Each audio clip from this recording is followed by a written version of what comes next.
Good morning, good afternoon, and good evening to all of our attendees joining us today for this latest Data Science Central webinar. This is Bill Vorhies, your host. I'm the Editorial Director with Data Science Central and also Chief Data Scientist for Data Magnum. So I'd like to start off our event today by thanking Tableau for sponsoring today's event. Tableau is a longtime supporter of the Data Science Central community, and we're honored to have them sponsoring our event today.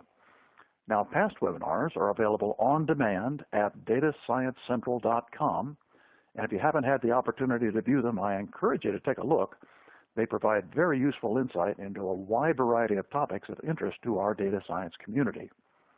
Now, today's webinar is entitled Semantics and Cognition for Visual Analytics, and of course, that'll be presented by Tableau.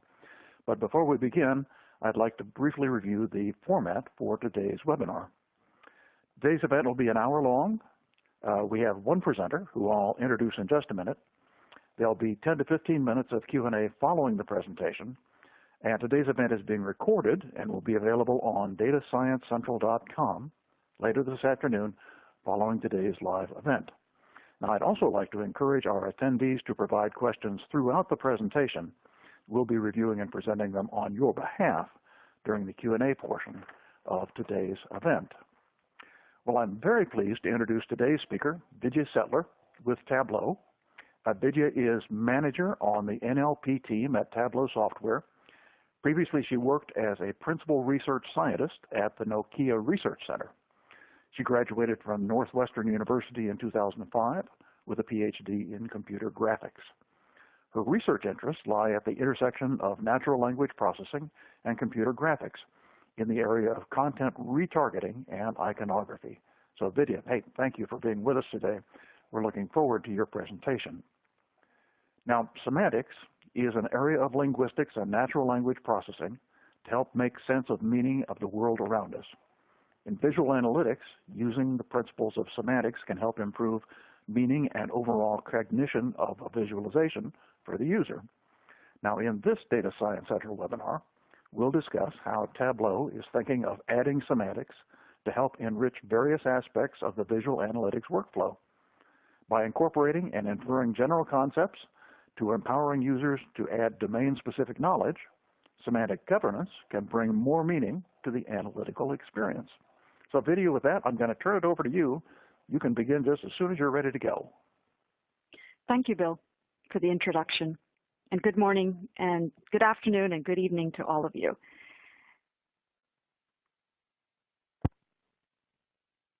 So let's go ahead and start with the agenda. Today, I'm really excited to talk about the notion of semantics and why it's really important when we are trying to visualize data, and how semantics can actually enrich data to make the data more meaningful. And given this additional meaning to data, how can that drive new applications in the area of visual analysis? So just kind of giving you a bit of a motivation in terms of why meaning is really important. And, I mean, around the world, all of us and anybody existing here, we're constantly seeking meaning in our lives. And we're trying to make sense of things that we care about. We try to clarify information that we're unsure about.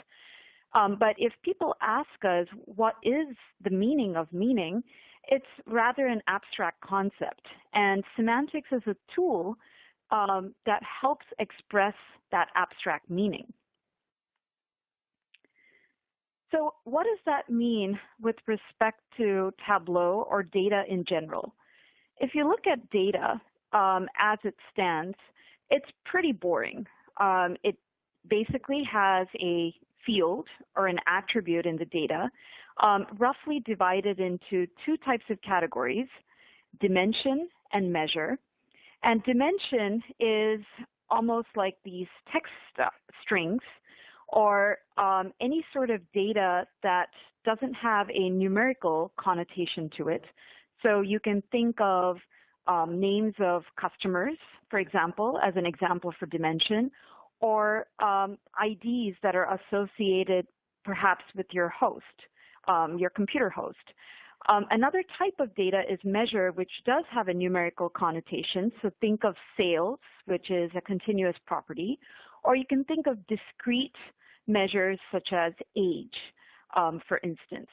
So the problem with this sort of data, it gives you some sense of the meaning, but the classification is rather limited because in the world that we interface with, we deal with information beyond just text strings and numbers. So let's walk through an example. Say I have some raw data where I have a customer name, product, the store in which this product is sold, the time when that product is sold, the price, and the number of units of the product. Now, in order to make sense of this data, I can look at this data itself and ask questions like, which customer bought this product at this time? But what if I want to make my analysis more interesting? I can perhaps augment customer with these other attributes such as name, gender, address, or state, and so on. So I can get more information about the store in which the product is sold, the product information itself, and the time. So being able to ask questions such as, when was this product sold last quarter? And you won't be able to get to the nuances of that with just the original data. So adding meaning and adding context to data really drives the semantics and makes for data exploration more meaningful. Another example in the visual domain is the application of assigning meaningful icons to a data visualization. So let's take this example. So in practice, statistical graphics is rather an abstract concept. Here is a graph in log scale showing the relationship between brain and body mass for various animals. Now, if we think about applying some semantics to better express the meaning of this graph, we get this visualization where icons are semantically connected to each of these animals, and the graph immediately becomes more meaningful because as a human, I can decipher the patterns that are exposed in the scatter plot as opposed to trying to decipher that by reading the text labels. So how do we actually do that? And this was in fact a research project at Tableau. So you could think intuitively, I can go to perhaps Google Images and pull out images for each of these data attributes that I'm trying to visually represent. And you get something like this. The problem is, yes, these images are meaningful to the data. I mean, if you look at the sports teams on the first row, or the country flags on the second row, or even the company logos on the third row, they all make sense. But the problem is it's not just the meaning, it's the aesthetics that is assigned with the meaning. So even though these images are all coherent, they're not visually consistent. The backgrounds are different, the shapes are different, the color contrast is different. So what we do is, in order to create visual consistency with these types of icons, it's a combination of using both semantics and computer graphics, where I can take a cluster of images for each sports team and try to come up with some common global features across them. So if you look at these images that are highlighted, they all have a white background. They more or less have a similar color distribution with a similar aspect ratio. And if I pick these from each cluster, all of a sudden you get not only semantically meaningful icons, but you also get visually consistent icons. And just to have fun here, these are some sample set of icons that were generated by our system. And I'll give you a few seconds to sort of figure out which is your favorite. My personal favorite is the Pokemon set. So in addition to semantic icon assignment, a similar counterpart would be assigning meaningful color to categorical data or any quantitative data as well. So let's go through another application to motivate the need for semantics. So there is an Xkcd dataset, which is a dataset that was crowdsourced by the person who runs the Xkcd blog. And if you're interested, you can peruse through this link that is provided in the slide after the talk. And basically, this data set provides a rich set of color name pairs. So it gives a hex color value, and an associated name that people tend to name that. So think of a hex color that looks like pink, and people can name it fuchsia or magenta or hot pink and so forth. So the nice thing about this data set, it is a rich resource to add more meaning to meaningfully assigning semantics to color palettes. So in order to do this, we went to this tool that is introduced by Google called Ngrams, and they do have a web version of this that you can visit. And what we did was take these individual categorical data items, so in this case canary, and match it to the 11 basic color terms. So you have canary yellow, canary blue, canary green, canary red, and so forth. And looking at this tool, it provides you the most common color that a word is associated with from a rich corpus of books that have been digitized by Google and made available on the internet. So what it gives you is a crowdsourced popularity way of associating a meaningful color to a term. So in this case, you can see in this graph that canary yellow is rated much higher than any of the other basic color terms. So the algorithm can say, okay, if I come across canary, I will meaningfully associate yellow with canary as opposed to a random color. So kind of digging into the numbers a little bit, just going through the example again, if I have canary and I try to match it with these n-gram co-occurrences to the 11 basic colors that you see here, canary and yellow pop up as the highest score, as you can see with the highlighted blue number. And similarly, taking another example, charcoal, it is mostly associated with the colors gray and black. So what that provides is a meaningful set of colors that can be automatically associated with your data. So this is a figure of 3 bar graphs. The first bar graph is data that is automatically assigned to Tableau color palettes without any semantic meaning assigned to the term in the data and the color. So as you can see here, broccoli, for example, is assigned to blue, corn is assigned to green, and so forth.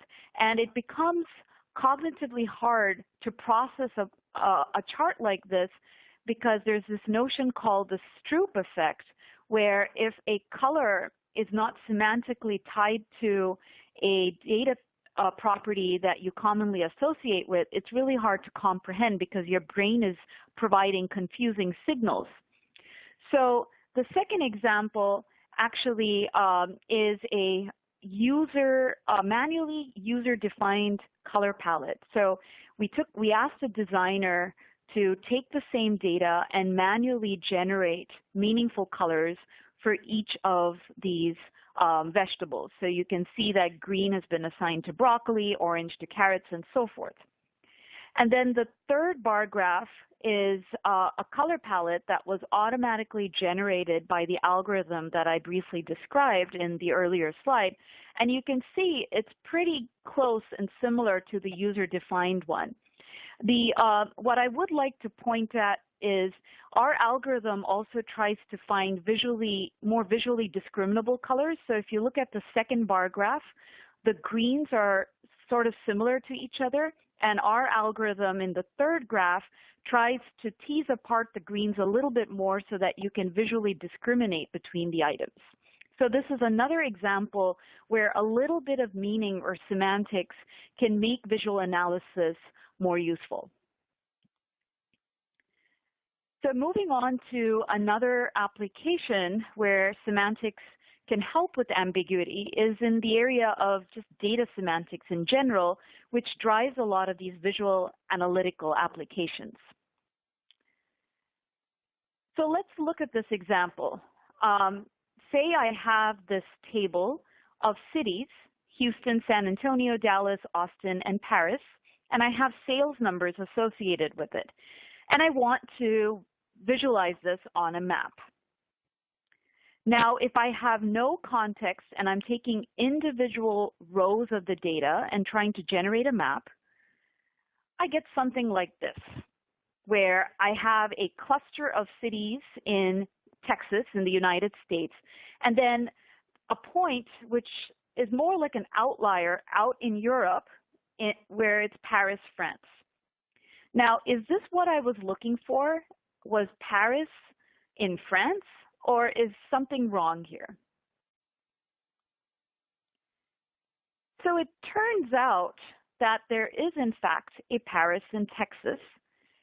And with a little bit of context and semantics that go beyond just the individual rows of the data, I can get a more accurate map. So the fact that most of the data in this table belongs to the geographical bounds of the state of Texas, the system can look at this and say, hey, you know, Paris is also in Texas, so I'm willing to bet with this ambiguity, whether it's Paris, France or Paris, Texas, I think probabilistically it should be Paris, Texas, and this is the map that I desire.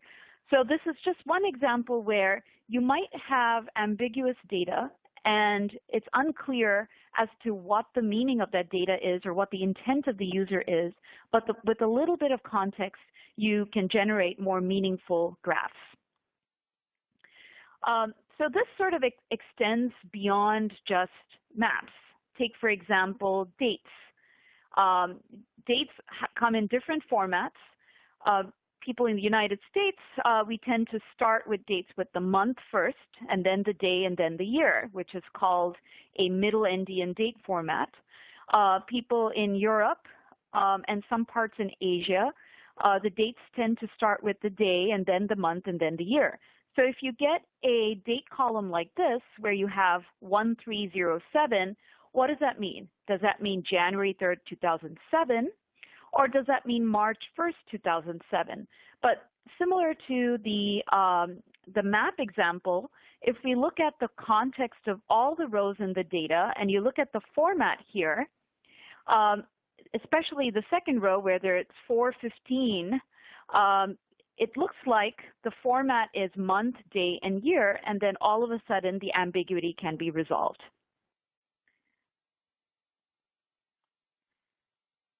So how do we actually do this?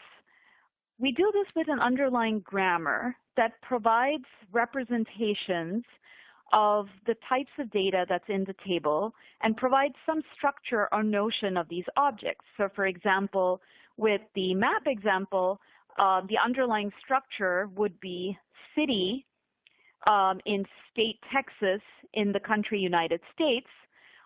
And looking at the majority of those rules that get fired, we can handle the ambiguity. And a similar type of algorithm can be applied to dates. In addition to dealing with ambiguity, we can also deal with some constraints that naturally come with the data. For example, we know that months are always between 1 and 12. We also know that based on a file name or based on a data attribute, such as 38524 issue date.txt, it probably contains dates. We can leverage external resources such as census data to really figure out in a name column which is the first name and the last name if it's ambiguous and so forth. So this is just kind of going through those grammar rules for the date example and how these formats can disambiguate the ambiguity in these date formats to get the desired result. And another example with names, Paris can also be a name and a place, but the majority of the values are a name, so I can disambiguate them and say, hey, these are all names. So in addition to ambiguity, there are other types of data transformation operations that we can do with some semantics. So for example, this is a graph showing survey responses ranging from strongly disagree, disagree, to strongly agree. So if you've taken these survey responses, this is called a Likert scale in survey literature. And with a little bit of semantics and sentiment analysis, we can provide more meaningful colors to these individual Likert scale values, where in this case, a dark red is mapped to strongly disagree, and a bright blue is mapped to strongly agree. In addition to that, we can sort them more meaningfully. So if you look at the natural ordinal ordering of these Likert scales, they move in a particular pattern from the most negative to the most positive. So if we know that this is a Likert set, the system doesn't have to necessarily sort it alphabetically, which will be incorrect, but it can preserve the inherent natural sorting that the data is known for. Similarly, with all sorts of data transformations, which is a very critical part of visual analysis, because quite often the data is not modeled in the way a user would actually like to visualize the data. So if I have an original column called full name, rather than just trying to split it on a space, if I know maybe from census data or additional information that these are indeed names in the format of first name, last name, when I try to do a split, I can not only do a meaningful split, but I can also associate meaningful column headers, such as first name and last name, as opposed to something generic like split column 1 and split column 2.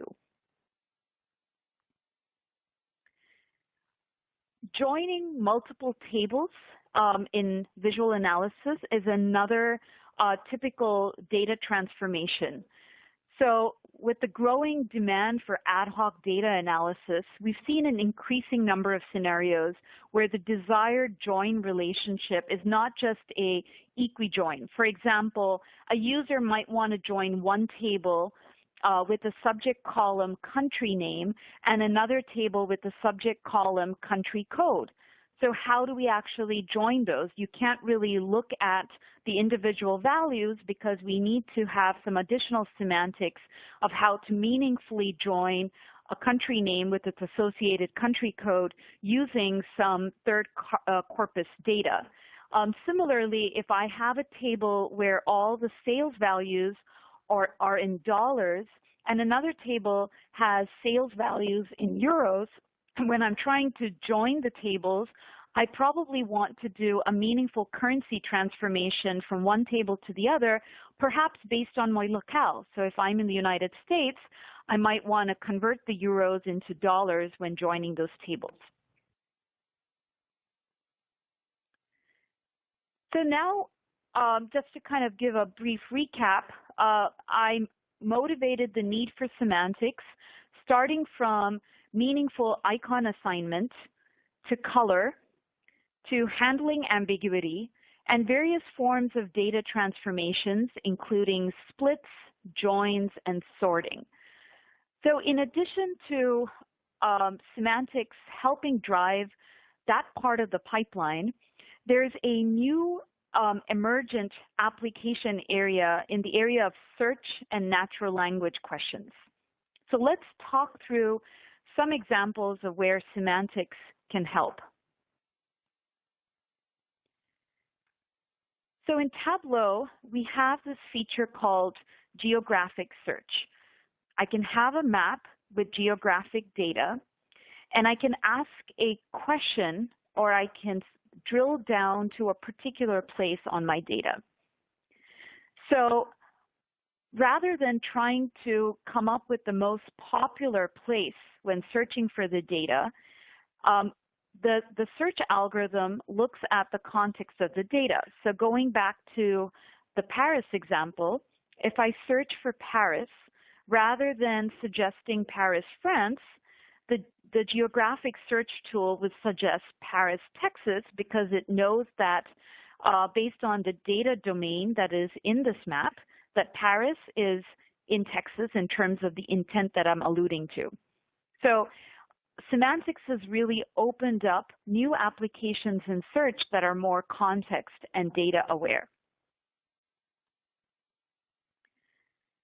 Similarly, Semantics can also be tied with better analytics capabilities. So if I'm looking for trends, it can take the word trend and map it to a forecasting algorithm and provide a forecast of how my sales are doing over the next few years, for example. So this is another place where a little bit of semantics can help empower users by bringing more of these sophisticated analytical capabilities to any user, starting from a school teacher to a medical doctor to a financial analyst. So let's walk through how semantics can actually take a data set like this and support these sorts of meaningful questions. So say I'm looking at a data set about real estate. It has a bunch of attributes here like time, the price of the house, the location, so I can plot it on a map, the square footage, the bedrooms, and so forth. And I ask a question like this: show me house prices. Now, you could argue that, okay, there is a column called list_price. By doing some simple fuzzy string matching, we can match prices to price by just changing the plurality of the word, and then doing kind of a substring match to an attribute and say, okay, if the user is saying show me house prices, let me match it to list_price. And this is a simple application that would work. But we often know that people have different ways of expressing meaning. And that goes to the kind of underlying crux of this, where people have different ways of expressing the same concept. So while someone can say, show me house price, another user can say, show me house cost. And that gets a little bit more tricky because there is no attribute called cost in the data set. But looking at a dictionary and a thesaurus that comes with the dictionary as a resource, the system can associate cost as a synonym to price, and then price can be matched to list_price. So basically, with a little bit of semantics, we can support more question expressiveness. And then these types of questions get more and more complex and sophisticated. So I could ask a follow-up question, okay, I already saw these different prices for houses. Now, show me the expensive houses to sort of get a gauge of how expensive this neighborhood is. Now, this gets even more tricky because in this case, expensive is not a synonym to price, but it is a close enough concept to price. So if we look at the definition of expensive below, it's an adjective, and one of the terms in the definition says costly and high-priced. So the algorithm can come up with a co-occurrence of expensive to price, very similar to the color naming application that I mentioned a few minutes ago. And it gets even more interesting where I could say, show me large houses, where large refers to size, but can also be measured as area, looking at the definition. So these are just other examples where we're tying in semantics to these terms that are not necessarily provided in the data. And show me square foot of houses. Square foot measures area, but the problem here is the dictionary corpus does not have an entry for square foot because in this case the user is using an abbreviation. So what do we do in this case?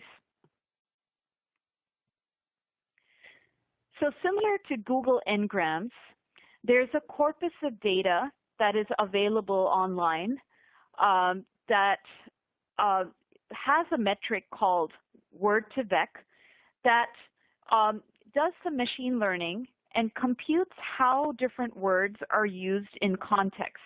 And because this data set is stripped from books and literature, it has a good sense of how these words are used in sentences.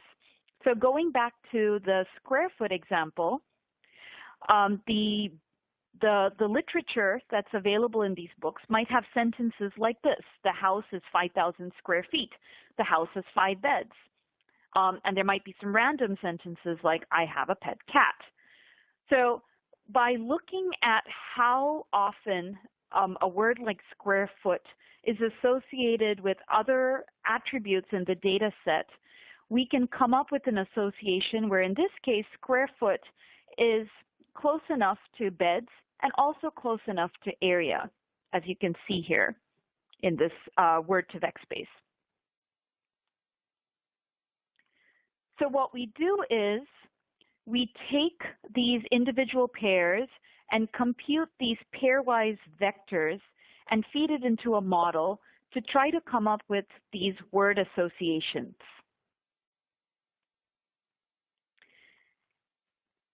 Another example is being able to ask questions about visual properties.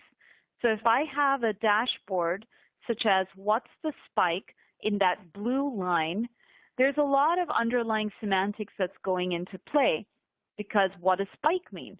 Does it mean something in the map? Does it mean something in the line chart? Or does it mean something in the bar graph? And what does blue mean? The data does not really encode the word blue. So we need to find a way to map these sorts of tokens to not only the data, but the visual properties that the data represents.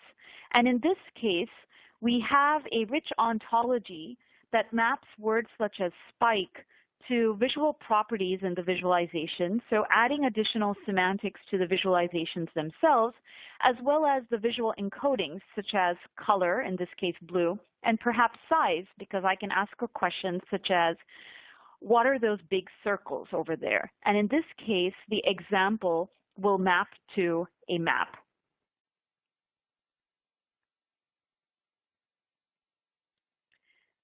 So coming back to this question, what's the spike in that blue line? The system will say you're referring to the line chart. So let me point out to the spike or the extrema in the line and generate a label and show it to you.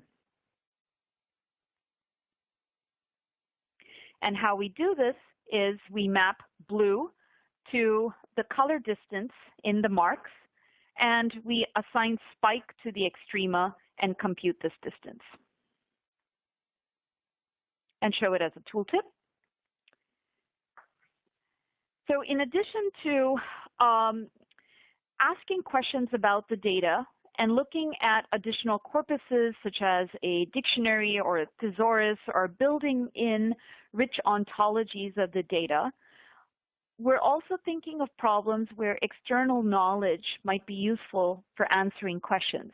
And thanks to the internet and thanks to a lot of these rich resources, whether you look at Freebase or Wikipedia or even Google or any sort of search engine, there's a rich corpus of data that users can link to or the system can automatically link to. So let's walk through another example where this is useful. So I might have a system that is looking at different units, and I can tap into Wolfram Alpha, for instance, and ask questions such as, what was the length of this particular quarter in terms of sales, or I can ask questions about Seattle if I'm looking at house purchases to get more information. It's like, what is the weather in this particular data set in terms of purchasing a house and trying to figure out maybe crime in the area or school ratings and so forth.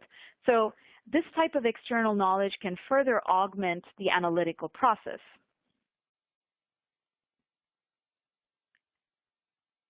So let's look at another example here, where in this case, the type of analytical question is more temporal in nature. So I'm looking at a line chart that shows the comparison of the pound with respect to the dollar, and I see a dip. I see a couple of dips, but I'm very specific here, and I ask, what is the drop in July 2016? And based on parsing this question, the system knows what drop means. It's looking at the minima in this line chart, kind of the lowest value, but it's also filtering to July 2016. But it doesn't really know what the drop is for. So what the system can do is take that data, go out to any of these resources that I mentioned the slide before, whether it's Wikipedia, looking at temporal events, or going to Google and getting some information about these temporal events. And in this case, it's Brexit. So Google here provides some information on what really went on in 2016, and it comes back with a list of documents and articles about that event. And the system can take a look at this, parse the queries, and come back with some sort of intelligent response to that question. So it comes with a pithy annotation saying, June 24, 2016, the pound falls to a particular value because of this referendum where Britain would leave the EU. Now you might argue, is the system going to get this right all the time? So it's a deeper research question here, where we can look at sort of the dominance in the ambiguity, very similar to the examples where I showed that there was an ambiguity with dates and names. And if there's a strong temporal trend for a particular event for that time that relates to the pound, the system can come up with a probabilistic guesstimate as to what that might be. You could also imagine that the system can come back with a few plausible options, and as a user, I can reason about these plausible options and try and basically say, actually, it means this. And the system can learn from that behavior and apply that. So when another user comes back and asks a similar question, the system would have learned from that behavior. So there is a constant feedback loop. So basically what I'm trying to get at is this is a fertile area of both innovation and research where semantics can drive meaningful operations in the visual analytical pipeline, ranging from more meaningful charts to better data transformations, all the way to more thoughtful reasoning, such as this example. And some of these examples at the latter end here are much more challenging because it involves more common sense reasoning beyond the data itself. But the point that I would like to make is, as humans, we have a higher cognitive capability than many of these algorithms. So if the system can provide a meaningful set of few options, as a user, I can be in the loop and be in the control and disambiguate and correct the system, and the system can learn from that. So kind of going a little bit more philosophical, and where we're going with this is, as components, become cheaper and these processors become faster and they're less power hungry and they're cheaper to produce, we're going to be moving towards this notion of invisible computing, where semantics can be pulled in from all over, whether it's the Internet of Things, whether it's data sitting in huge warehouses or online. And these processors can be able to munge these large amounts of data to compute meaningful semantics and meaningful interpretations in a visual analytics workflow. So with that, I would like to kind of pause and leave this slide to kind of motivate where we're going with this, both at Tableau and in the academic and innovation communities at large, where we're going to see these sorts of interfaces on phones, on tablets, through voice, where meaning can be interpreted through different communication channels, whether it's voice or touch or text, and being able to come up with sensible interpretations. And with that, I'd like to hand it over to Bill to open up for some Q&A. Thank you. Well, Vidya, thank you for that excellent presentation. So we'll get started with today's Q&A session. And I want to thank the audience for their participation. Had a lot of questions that have come in, and we'll do our best to get through all of them in the time remaining. So during this Q&A session, I'm going to leave up this screen with contact information for Vidya in case you'd like to contact her following today's event. So let's get started. Vidya, it seems that a lot of semantics are likely to be domain-specific, things unique to healthcare, things unique to finance, things unique to engineering. So how can visual analysis support users wanting that specific domain-specific knowledge in their tools? Thanks, Bill. Yes, that's a very common and good question. So how we're actually dealing with this at Tableau and the trends that I have seen with systems at large is identifying a common set of knowledge that can be baked into the product. For example, time and place are very common concepts that occur across all domains. People are interested in their sales the last fiscal quarter, or they're interested in how house prices were doing in the last season. That being said, there is a limitation, as you've pointed out in your question, where a lot of the data that people tend to want to use to provide more meaning is data specific and context specific. There might be domain specific definitions and resources. So the way that we're going with that is this trend or this notion of semantic governance. So by providing easy ways and seamless ways for people to bring in additional third corpus data or point to data that might be available online in their internet or their company, how can the system take those concepts and apply it to the interface or the analytical tools that the user is using? So the trend in the past 10 years has been providing data governance. So even looking at Tableau and other analytical tools that are out there in the market, the focus has been in providing ways to add different types of data, whether it's a SQL table or whether it's Teradata and so forth. But now the trend is actually shifting to semantic governance, where we not only want to provide easy hooks for people to bring in their data, but also the companion resources that can add semantics to the data. So that's basically where we're going with this. Oh, well, thank you for that clarification.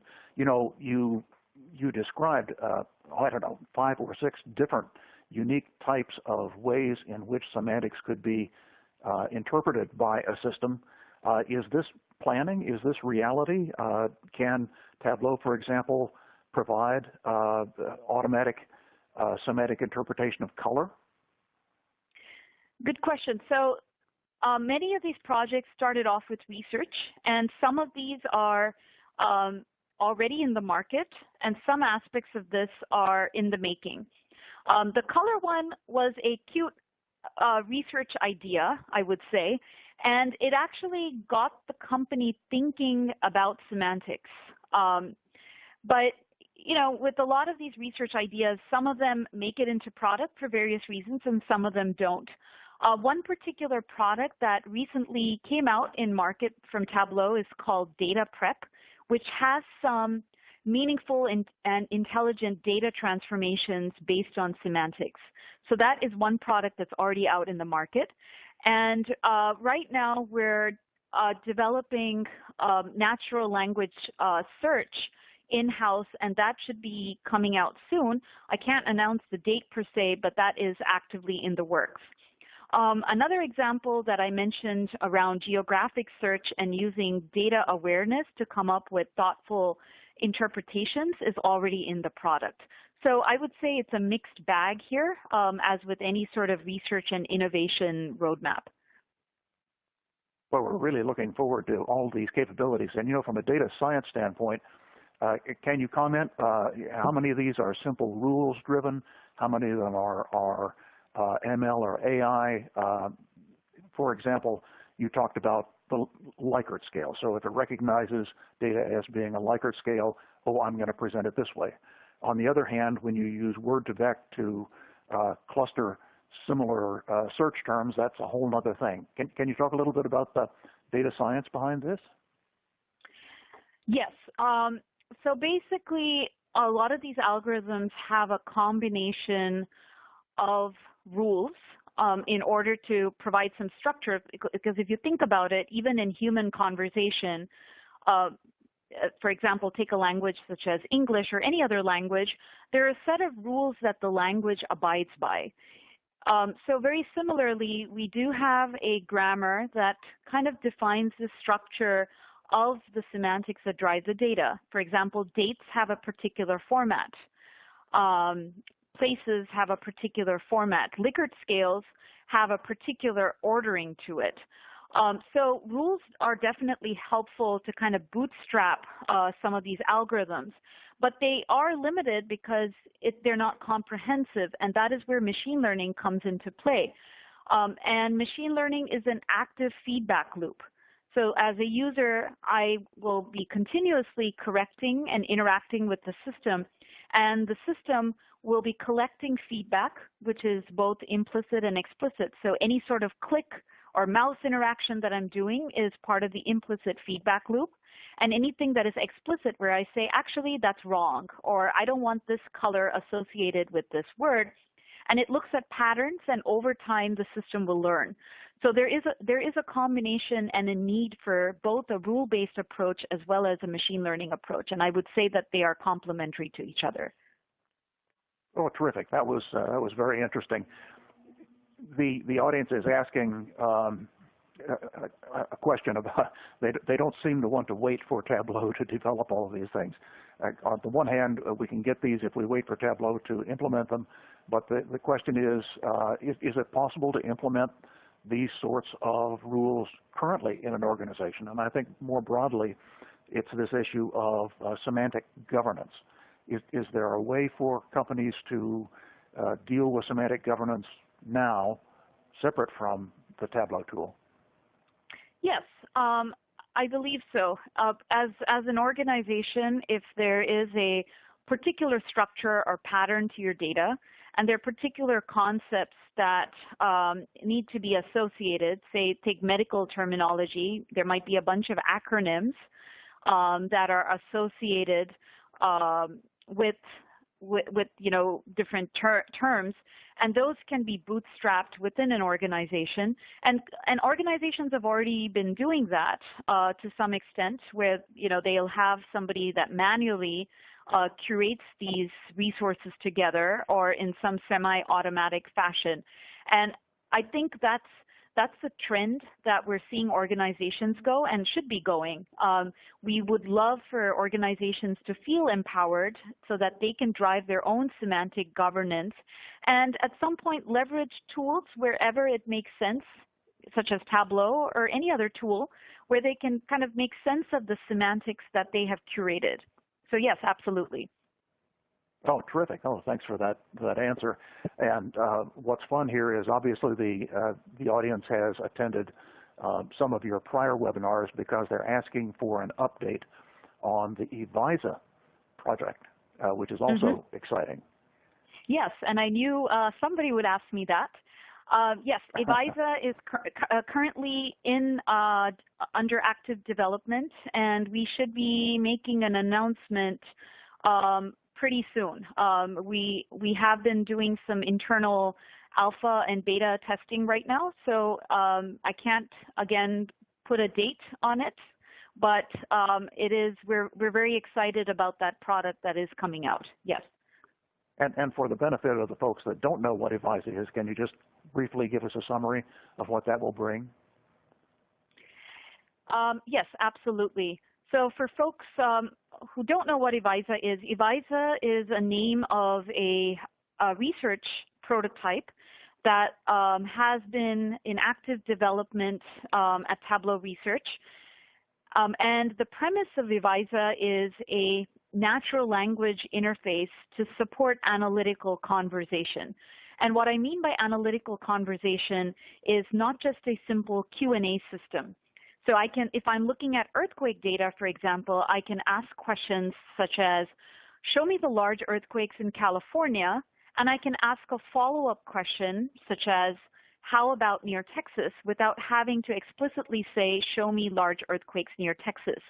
And the system uses a combination of semantics, ambiguity handling, multimodal interaction, and natural language grammar to really drive these experiences. And for people who are interested in knowing more, if you actually visit Tableau Research's website, or you search for my name and Evisa, E-V-I-Z-A, you should be able to get access to a bunch of resources, including some academic papers and presentations.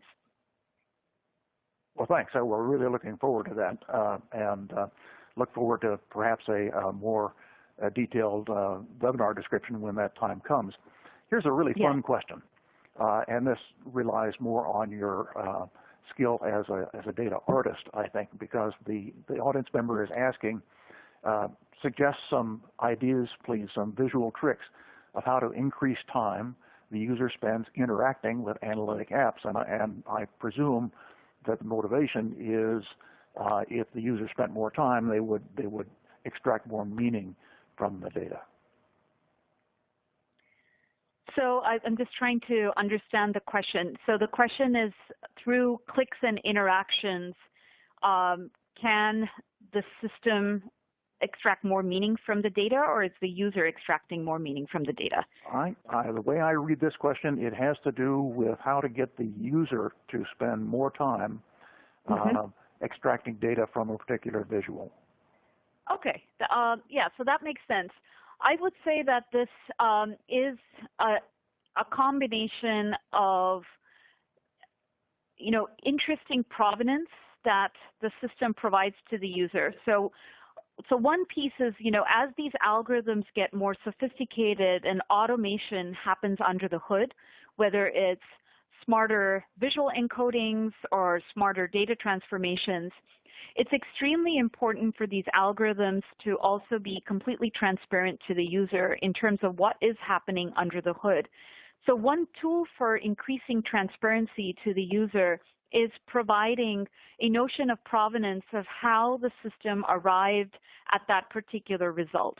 It might be some insights that the system got from the data. It might be, a great percentage of users tend to associate this particular color with this item, so let me show it to you. So as the system provides more transparent information to the user and provides it in a way that is thoughtful and engaging, my hypothesis is people are naturally inquisitive and curious, and they will be engaged and interact with the system even more. So it's kind of a chicken and the egg problem. You need to design a system that is engaging, because when you have an engaging system, a user will interact with it more, and the machine learning algorithms that drive that engagement get even better. So it is a continuous loop. Well, thanks for that insight. Those are some good ideas. And here's a really interesting technical question. And the audience member is asking if they can use their own Python or R codes inserted into Tableau to accomplish some of the things that you've just described. Yes, we do have wrappers to R and Tableau to get to some of the more sophisticated statistics algorithms. In addition to that, there are some wrappers in Python and also in JavaScript to actually embed some of these Tableau visualizations in your own content. But these specific algorithms that I've described here that get to applying semantics to data, those are all part of the product itself and don't necessarily have external hooks to, say, Python or R. So the answer to that question is partially, and it really depends on the type of application this user is looking for. Right, that makes sense. Okay. You know, you talked about how these different semantic tools might actually learn from users' behavior. You were talking about, I think, back on slide 58 about the commentary that was provided for the dip in the pound. Can you enlarge on that about how the system could learn from user behavior? Mm-hmm. So in this case, I would say there is a dominant trend, I would argue, that Brexit happened and the pound dipped. But you can imagine that there might be different sorts of temporal events that could happen. Some of it just might be cultural. So there might be a holiday in a particular country that leads to a particular anomaly in that data, or it could be some other external world event, because causation and correlation are definitely not the same. So I would say in that case, this kind of comes back to my earlier point about transparency. It's really important for the system to come back and say, actually, there were 3 temporal events that happened, say, in July of this particular year. But based on the trends and based on what's in your data, this is how I would rank the relevance of these temporal events. And this is why I'm ranking it. And as a system, as a user, I can go and say, oh, I can see why the system made these choices. But actually, now that I look at these 3 plausible choices, number 2 is the one that makes most sense. So as humans, we're really good at distilling down to a plausible causation for data patterns to occur if we're given a tractable set of small options to choose from, rather than it being completely open-ended. And then what happens is our reasoning kicks in, and then we make an informed choice. So that's why what I'd like to impress to the audience is it's very important as we develop algorithms and we move towards smarter automation that we don't forget the human in the loop, because the human is extremely powerful to help define and direct these sorts of algorithms. Because we've seen so many failure cases in the past. For example, take Microsoft Clippy, where it was trying to be too smart for its own good and providing suggestions that were off or not meaningful and making a user really dissatisfied. Yeah, Clippy, boy. Hey, Vidya, thank you. Some great answers to some very good questions. And for those of you that asked questions today that weren't answered, we'll be sending all the unanswered questions to Vidya and the Tableau team so they can follow up with you after today's event. I have just a few quick announcements. If you'd please mark your calendars for August 21st, that's our next DSC webinar, which will be harnessing the power of AI with Azure Databricks. Also remember that today's taping will be available for on-demand viewing later today, and you can find that on the home page of Data Science Central in the Webinar tab located at the top of the page. Well, this brings today's webinar to a close. I'd like to thank our audience for their attendance and thoughtful questions. A special thanks again to Tableau for their sponsorship, and particularly our speaker today, Vidya Setlur, for her insight into today's topic. This is Bill Vorhies. I'm very pleased to have been your host for today's event. I look forward to seeing you all again on August 21st. Have a great day. Thank you very much.